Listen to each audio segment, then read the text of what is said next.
सवाल उठता है कि जब डिप्टी स्पीकर साहब ने रूलिंग दे दी और वो जो मोशन था ऑफ नो कॉन्फिडेंस का वो इन्फ्रक्चस हो गया, तो फिर वज़ीर आज़म के अख्तियारात तो जो मुकम्मल थे वो बहाल हुए। वज़ीर आज़म ने अपनी सवाबदीद में, और ये आईनी है कि वज़ीर आज़म कभी भी किसी वक्त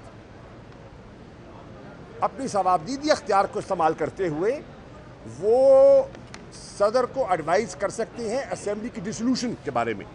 चुनांचे वज़ीर आज़म ने एडवाइस भेजी और सदर साहब ने उसको एग्ज़ामिन किया और एग्ज़ामिन करने के बाद असेंबलीज़ का डिसोल्यूशन हो गया।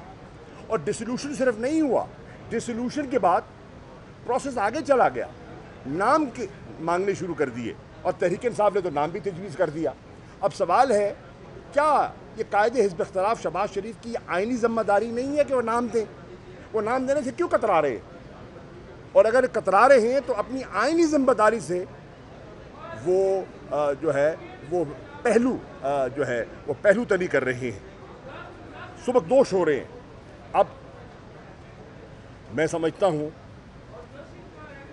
ऑपोजिशन कहती क्या रही है, और ये कौम ये सुनने की बात है, जानने की बात है। पूरे 3.5 साल ये सारे जो इस वक्त कोर्ट में बैठे हैं ऑपोजिशन वाले, ये एक ही राग अलापते रहे हैं कि मुल्क को नए इंतखाबात की ज़रूरत है, 2018 के मैंडेट को हम मैंडेट तस्लीम नहीं करते, इमरान खान इलेक्टेड नहीं सेलेक्टेड है। ये आप सारी कौम सुनती रही है और हम भी 3.5 साल सुनते रहे हैं। इनकी जो कार्रवाइयाँ थी, पीपल्स पार्टी ने 5 साल पूरे किए, नून ने 5 साल पूरे किए। हमारा भी हक बनता था कि हमें 5 साल पूरे मुकम्मल किए हमारे जाने चाहिए थे, लेकिन इनको रास नहीं आया, हज़म नहीं हो रहा था, इनको हज़म नहीं हो रहा था। और क्यों नहीं हो रहा था वो भी कौम के सामने आ जाएगा, क्यों नहीं हो रहा था वो। अभी इस पर मैं मज़ीद अभी बात नहीं करता, मौके आएंगे आगे बात करने के। अब सब्र कीजिए ना भाई, लेट मी फिनिश। अब इन माई ओपिनियन बहसीत एक पाकिस्तान के शहरी के, ये बहुत संजीदा सूरत हाल है। ऑब्वियसली अदलिया का फ़ैसला आएगा, हम उसके मुंतज़िर हैं, लेकिन मेरी राय में वाहिद हल, बहसीत एक पाकिस्तानी की कह रहा हूँ, बहसीत एक शहरी की कह रहा हूँ, तहरीक इंसाफ के कारकुन के तौर पे नहीं, वाहिद हल एक फ़्रेश मैंडेट है। अवाम सारी सूरत हाल का फ़ैसला करे कि हमने मुल्क को कहाँ लेकर जाना है, और मुल्क के मुस्तकबिल का फ़ैसला और बागडोर हम किन हाथों में देनी है और किन हाथों में महफूज होगी। कौन पाकिस्तान की खुद मुख्तारी खुददारी का तहफ़्फ़ुज़ करने की अहलियत रखता है, ये है सवाल जिस पर आज कौम को सोचना है। और इस बैकग्राउंड में ये जो है जो केस है वो सुप्रीम कोर्ट में लड़ा जा रहा है। सवाल आपसे ये है कि क्या कि 7 से लेके 3 अप्रैल तक इस खत को 27 को क्यों सामने लाया गया? टाइमिंग के ऊपर एतराज़ है अपोजिशन को, और अपोजिशन समझती है अपोजिशन को टाइमिंग के लिए एतराज़ वो इसलिए कर रहे हैं कि उनको एतराज़ नज़र नहीं आ रहा। वो कहते हैं ना, डूबता तिनकों का सहारा तलाश कर रहा है।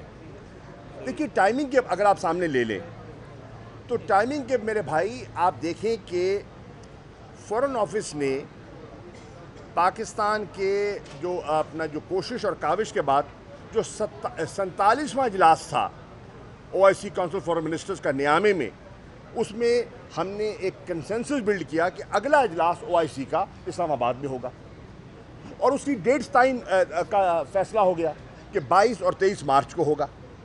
खतूत चले गए, दावतनामे चले गए, असेंबली हॉल जो है वो वक्फ कर दिया गया, वो सिक्योरिटी के लिए सील कर दिया गया। तो वो प्रोसेस आपके सामने है, और हम नहीं चाहते थे कि इस स्टेज पर हमारी तवज्जो उस चीज़ से हटे, और ये एक बहुत इम्पॉर्टेंट चीज़ था। और उस इम्पॉर्टेंट चीज़ पर प्राइम मिनिस्टर ने, आपने देखा कि अपने खिताब में, अपने कीनोट एड्रेस में उन्होंने कुछ इशारे और हवाले दिए। एक नंबर 2, ये इतना हसास मसला था और है कि इस पर इसके पूरे प्रोज एंड कॉन्स को जांचना ज़रूरी था, और प्राइम मिनिस्टर ने वज़न करके प्रोज एंड कॉन्स को देखकर जब वो कायल हुए कि मामले की नौइयत इतनी संगीन है کہ یہ نیشنل سیکورٹی کمیٹی کے سامنے رکھا جائے تو انہوں نے اپنی ثوابدید کے تحت نیشنل سیکورٹی کمیٹی کا اجلاس بلایا، طلب کیا اور وہاں لے کر گئے اور پھر کہانی آپ کے سامنے ہے۔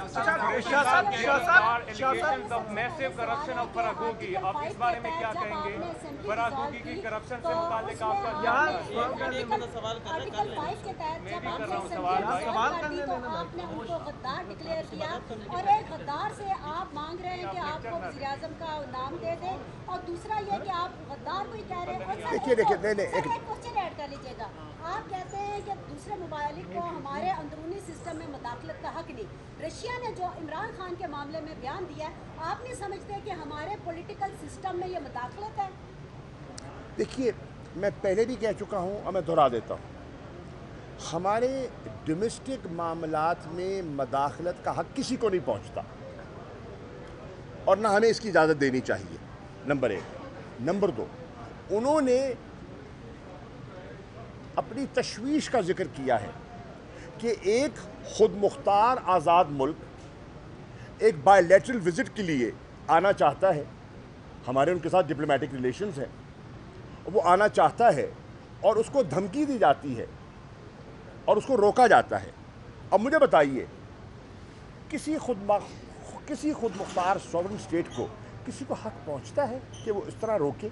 نہیں پہنچتا۔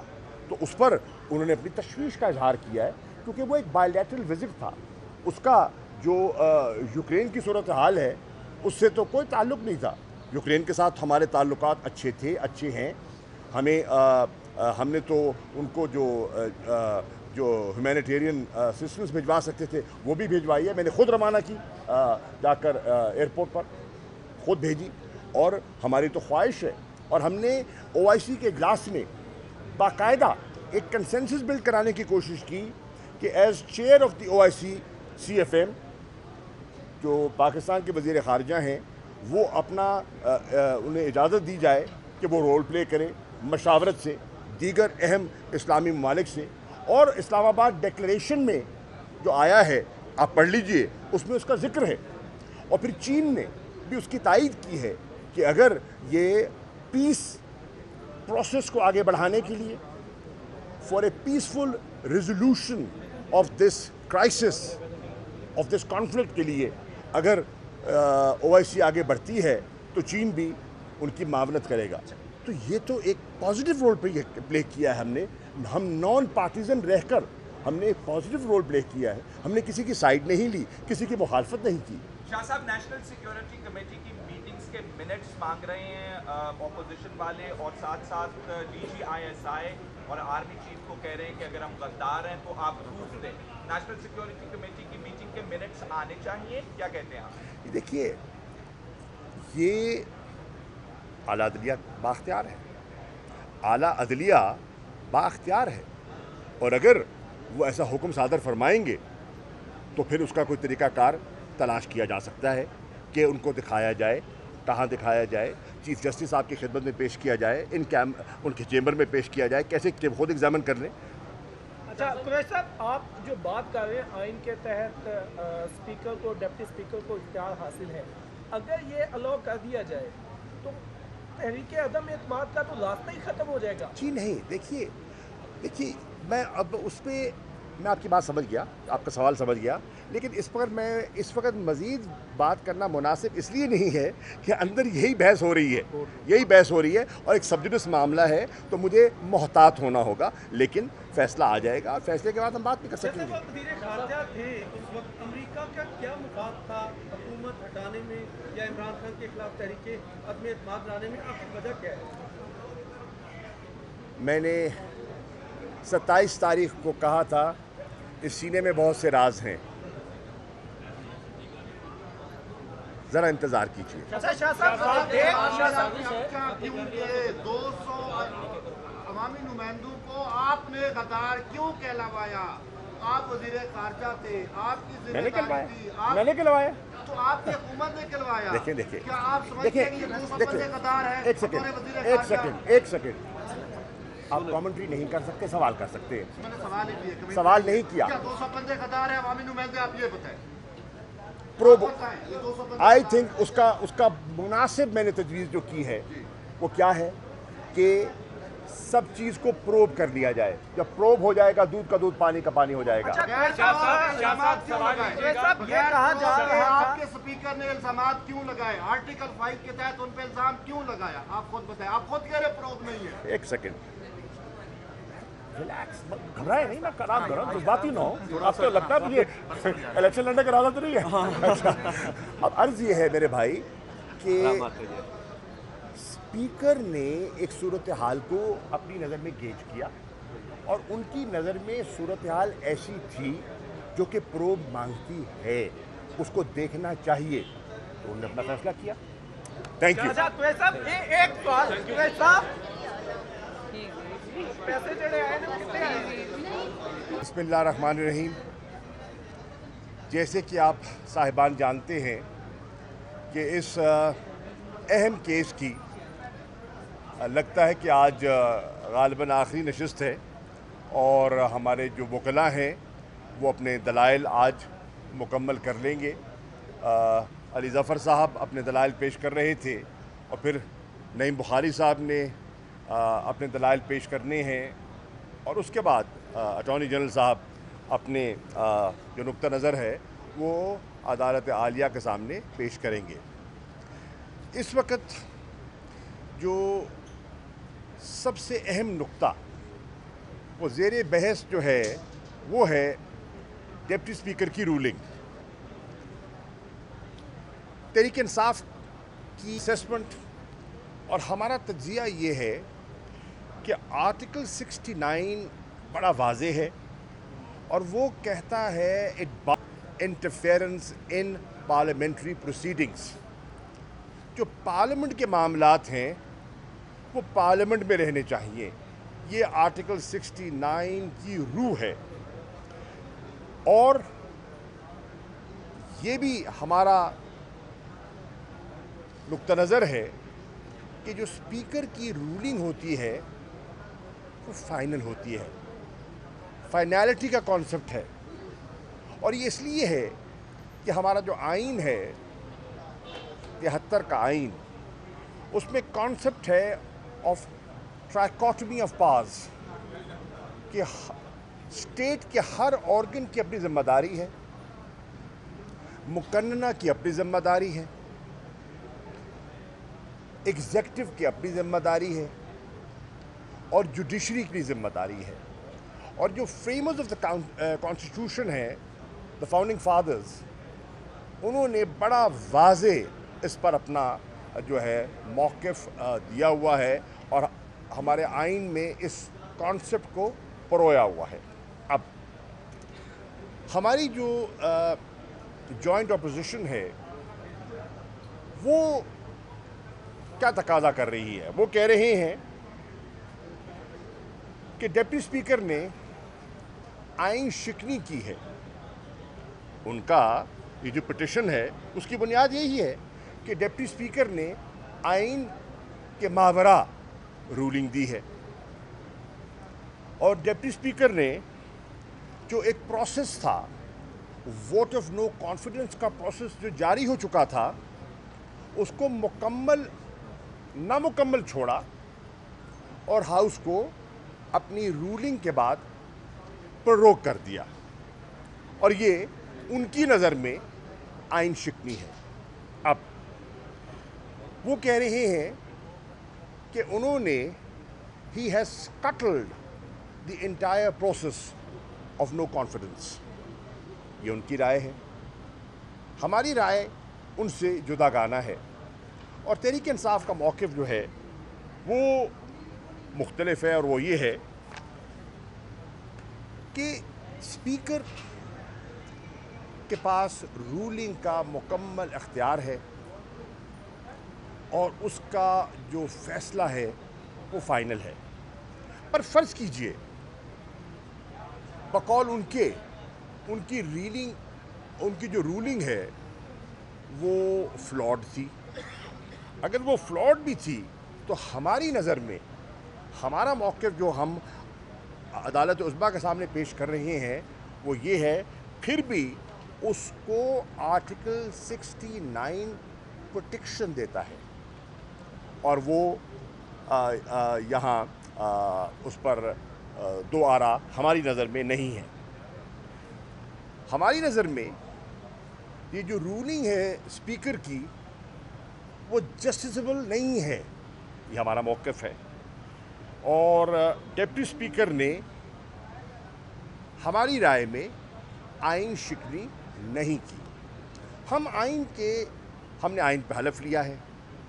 जब मेंबर बनते हैं असेंबली के तो आइन पे हलफ लेते हैं और आइन की पासदारी हम पर लाजिम है और आइन से मावरा कोई कदम उठाना ना हमारी पॉलिसी है, ना हमारी सोच है, ना इस तरफ हम कभी बढ़ेंगे। अब हमारी नज़र में एक नई सूरत हाल ने जन्म लिया, प्रोसेस चल रहा था, एक नई सूरत हाल ने जन्म लिया। वो सूरत हाल जब speaker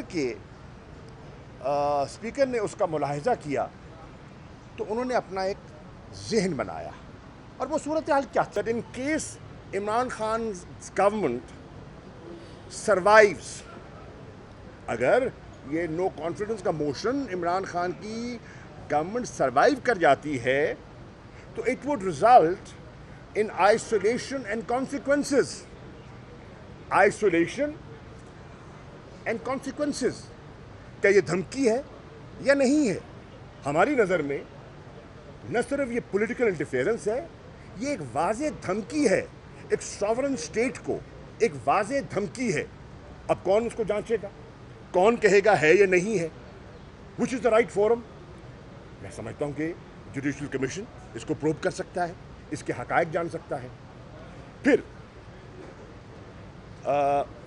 number 3, didn't the National Security Committee declare it as an interference in Pakistan's internal affairs and decided that demarche be given as earlier recommended by the ambassador? अब नेशनल सिक्योरिटी कमेटी जो ambassador का मरासला है, जिसमें वो कहता है कि दो गुफ्तगू हुई है, वो इतनी संगीन है, इतनी हसास है कि उनकी नज़र में एक डिमाश बनता है। ये उनकी सिफारिश है। हमारे सफ़ीर की वाशिंगटन में जो तैनात थे डॉक्टर असद मजीद खान, उनकी ये सिफारिश है। अब सवाल ये है, दफ्तर खारजा उसको एग्जामिन करता है, मेरी नज़र में वो चीज़ आती है, तो हमारा क्या मौक़िफ़ है? हम foreign office of Pakistan and as the foreign minister of Pakistan, अब तो मैं नहीं हूँ, जब था तो मैं भी इस राय पर आया कि बिल्कुल ये डिमाश बनता है और डिमाश होना चाहिए। और फिर हमारे मौक़िफ़ को तायद कर दिया नेशनल सिक्योरिटी कमेटी ने। अब ये देखिए, कड़ी से कड़ी मिलाई है, ambassador, foreign office, foreign minister and national security committee. अब ये मामूली बात नहीं है। आगे चलिए, number 5, inquiry be held to give findings on above points and probe be undertaken. अगर इतनी हसास मामला है तो फिर इसकी इंक्वायरी करा ली जाए, इसका प्रोब हो जाए, ताकि दूध का दूध और पानी का पानी हो जाए। Number 6, this would require identifying patterns from data of meetings held by diplomats of a particular country, especially with opposition leaders and PTI dissidents in the past couple of months. ये एक दिन में नहीं हुआ, ये एक नशिस्त नहीं है, ये एक मीटिंग नहीं है, एक पैटर्न है। यहाँ सफारतकार जो हैं वो मनसूबाबंदी करनी शुरू कर दी, राब्ते शुरू कर दिए, मिलना शुरू कर दिया। और किन से मिलते हैं? अपोजिशन के रहनुमाओं से। किन से मिलते हैं? पीटीआई के उन लोगों से जिन्होंने अपनी वफादारियां तब्दील की और जाके वहां बैठे। तो ये भी कोई मामूली नौयत की चीज़ नहीं है। Such data is on record, this data is on record. अब ये रिकॉर्ड पर है, नहीं है, मिला, कौन मिला, किससे मिला, कहाँ मिला, इसका प्रूफ कौन करेगा? ये हक़ाइक़ कौम के सामने कौन रखेगा? ये भी देखने वाली बात है और हम समझते हैं ये इम्पोर्टेंट है। Also data of meetings held outside the country, कुछ यहाँ हुई कुछ वहाँ हुई, ये कौन प्रूव करेगा? हकायक कौम के सामने कौन रखेगा? मैं समझता हूँ कि एक जुडिशल कमीशन ही है एक ऐसा मोतबर फोरम जो इस बात और इस नतीजे पे पहुँच सकता है कि हकायक क्या है। फिर सातवां पॉइंट, मेरा आखिरी point, the inquiry body will also give findings after due probe on each of the relevant observations raised by various members in the National Security Committee. अब वहाँ members थे, उन्होंने जब वो डिस्कशन हो रही थी तो उनकी ऑब्जर्वेशंस थी। वो ऑब्जर्वेशंस क्या थी, उसका निचोड़ क्या था, उसका नतीजा क्या निकलता है, वो कौन जांचेगा, वो कौन परखेगा और हकायक लोगों के सामने और तारीख की नज़र कौन करेगा? ये है सवाल। अब मैं समझता हूँ कि आज से एक आध दिन पहले मरियम नवाज साहिबा ने और पीपल्स पार्टी के कुछ कायदीन ने, जिसमें ये कुछ गिलानी फैमिली के लोग भी हैं, उन्होंने इस कम्युनिकेशन को कहा ये तो मन घड़त है। भाई अगर मन घड़त है तो आइए प्रोब कर लेते हैं। आपको तशवीश है, हम तो समझते हैं कि हकीकत पर मबनी है। अगर आपको कोई शक व शुबा है तो दूर कर लें, और कौन करेगा? मुनासिब फोरम क्या है इसको दूर करने का? एक इसके साथ दूसरा इल्ज़ाम लगाते हैं वो कि जो एम्बेसडर हमारे थे उनको एब्रप्ट तरीके से वाशिंगटन से ट्रांसफ़र कर दिया गया ताकि कोई सवाल जवाब का सामना ना करना पड़े और कोई एम्बैरसमेंट ना हो। ये भी हकायक के बरक्स है और ये भी कौम से गलत बयानी की जा रही है। हकीकत क्या है? हकीकत ये है कि ये एब्रप्ट ट्रांसफ़र नहीं था। जो हमारे एम्बेसडर थे वो इस्लामाबाद तशरीफ़ लेकर आए, लेट इट बी, जो इस्लामाबाद तशरीफ़ लेकर आए अपना टेन्योर मुकम्मल करने के बाद, टेन्योर कितना था उनका? 3 साल का। 3 साल का टेन्योर मुकम्मल हुआ और उसके बाद उनका ट्रांसफ़र एक लाजमी अमर है। तो ये कोई अब्रप्ट नहीं था, एक नॉर्मल ट्रांसफ़र था। इसके साथ साथ ये भी मैं इनको कह दूं कि ये एक उन्होंने बिल्कुल गलत बात की। और उनका टेन्योर मुकम्मल कब होता है?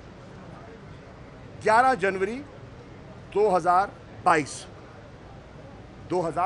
को उनका टेन्योर मुकम्मल हो गया। जनवरी की बात कर रहा हूँ, ये मार्च की बात हो रही है। ये मरासला है 7 मार्च का, उनका टेन्योर मुकम्मल होता है 11 जनवरी को। और उसके बाद एक प्रोसेस शुरू होता है।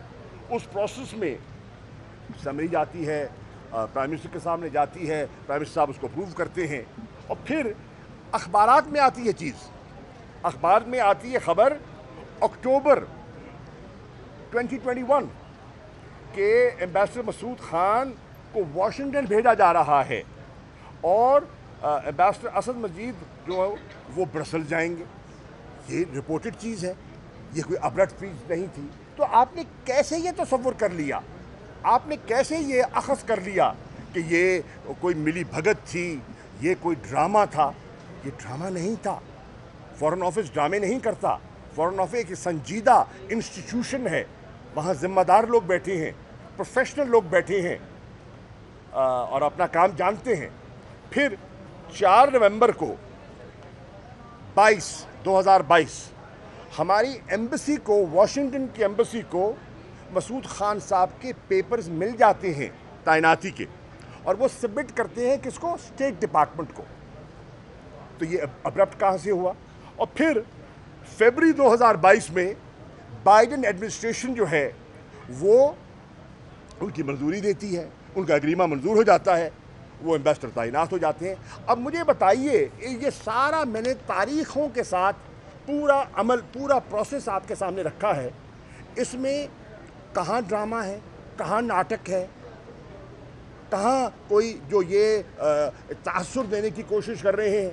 कभी मरासले पे सवालिया निशान उठाते हैं, कभी उनके तबादले को जो एक रूटीन का तबादला है उसको कंट्रोवर्शियल बनाते हैं। ये बिल्कुल गैर मुनासिब रवैया है और मैं समझता हूँ ये अपनी बौखलाहट में और अपने मकासद को हासिल करने के लिए वो मुल्क को एक कॉन्स्टिट्यूशनल क्राइसिस की तरफ धकेलने की कोशिश कर रहे हैं, जो बड़ी ख़तरनाक बात है। अब